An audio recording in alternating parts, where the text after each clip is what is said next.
Ugh. I don't even need to read these two charts because I already basically have them memorized. I'm officially reversing my policy on waiting till like 6 to 12 months of dating someone to ask for their birth chart info. I used to have that policy because I thought, Molly, don't like project on people based on their birth chart. It's not always necessarily accurate, blah, blah, blah. Get to know someone. No. Now you have to submit your birth data as a prerequisite for dating me. I'm Molly, you're watching Mirror Readings, and this is a demo of a mirror reading, which is where I compare two people's charts for compatibility. And I figured if I was gonna throw anyone's relationship under the bus publicly, it should probably be my own. I've been around the block a few times. This is not my first rodeo. You know what I mean? I'm not here to fuck around. If we're not compatible, no worries, let's keep it moving. I'm also happy to report that I have totally learned my lesson on this front. The last guy I even thought about dating, before we even went on a first date, I got his chart info, I read his Gene Keys profile, and I was able to see that he had some very strong shadow patterns related to his social values. And what do you know? It ended up coming up in a conversation before we went on a date, and I could see, hey, we don't share the same social values. You don't see this as a shadow to be transformed. Thank you, next. I saved so much time. But again, this is a new rule I just adopted. Previously, I was rolling around in the mud for way too long with someone whose chart I should have read immediately, because I would have seen that this person had 3 of the same gene key in one chart, which I've literally never seen before. It's the 29th key, which is the shadow of half-heartedness, the gift of commitment, spoiler, we never made one, and the Siddhi of devotion. But I would have been able to see that shadow of half-heartedness, which he had in his life's work, his EQ, and his pearl, literally in his life, love, and money lines, woof. Like, I would have known what was going on way sooner and accepted the fact that this person was never going to change. And if they can't make a commitment to their own healing, they're not going to be able to make a healthy relationship commitment to me. He also had Gene Key 53 in his SQ, his spiritual quotient, which is the gift of expansion and the shadow of immaturity. Now, I have Gene Key 53 twice in my chart. I have it in my EQ, my emotional quotient, woof. I also have it in my life's work. So again, it's the shadow of immaturity transmuted through the gift of expansion and the Siddhi is superabundance. Now, he has that in his SQ. So here I am being like, wait, I mirror this in my chart. Like, I can totally help you expand and bring you out of spiritual immaturity. Wrong. That's me being immature by thinking I can change someone. Ugh, God, I wish I could get through this without fucking mumbling, but I'm basically an emotional wreck right now. This is so embarrassing and healing at the same time. My point is, if I would have read the fucking chart in advance, I would have recognized what I was doing, which was engaging in my own shadow of immaturity by trying to elevate him spiritually. We can't change people. We have to love them exactly where they are, or we're fucked. We also share Gene Key, what is it?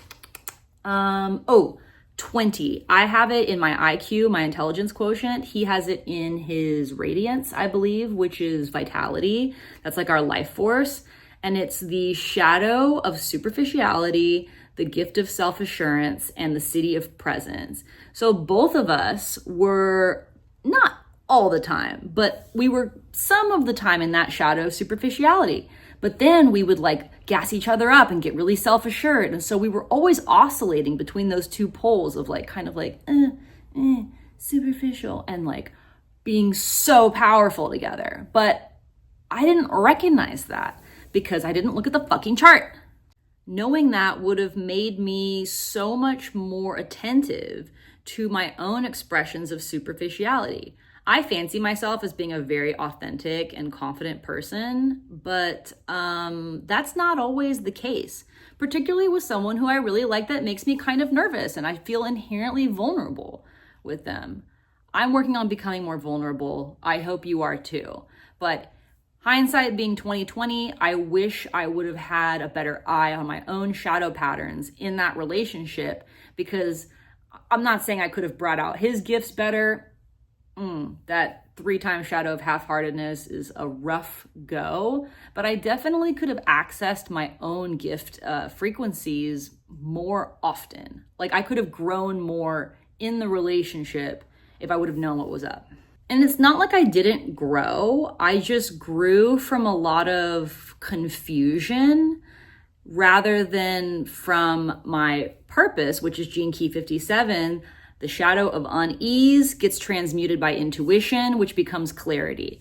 I could have created a lot more clarity for myself and for the relationship if I would have been aware of these specific patterns. That's the whole thing with the gene keys. It's being able to recognize specific attitudes, patterns of behavior, stories that we're telling ourselves and others that indicate where we're at. And when we're dominated by shadow, we fuck up our relationships. We wish him all the best, truly. But I would argue that having the gene key data up front really accelerates how deeply we can get to know someone, because we have all this very specific data to reference that allows us to more accurately read between the lines. A lot of times when we get in a new relationship of any sort, we're presenting the shiny parts of ourselves. We want to be liked and loved. And so we're kind of like editing the way that we show up to present the best version of ourselves. But eventually that facade starts to crack and our authentic, messy selves shine through. And I would argue that we could get to that quicker, more elegantly, and with more like awareness that inherently builds trust, like around what we're dealing with, if we have the gene key data. And by trust, I mean, what am I trying to say here? Like, we can trust the path with someone because we have a much clearer idea of what's up with them and what's up with ourselves. Why are we showing up the way we are? All of this is eliminated when we have each other's gene key information. Let's trust the data and get to know each other better. Thank you so much for being here. If you'd like to get a reading with me, please visit mirrorreadings.com to see all my offerings.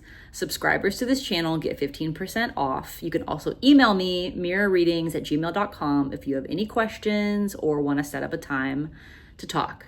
I hope this helped, and Godspeed in your next relationship. Get that birth data.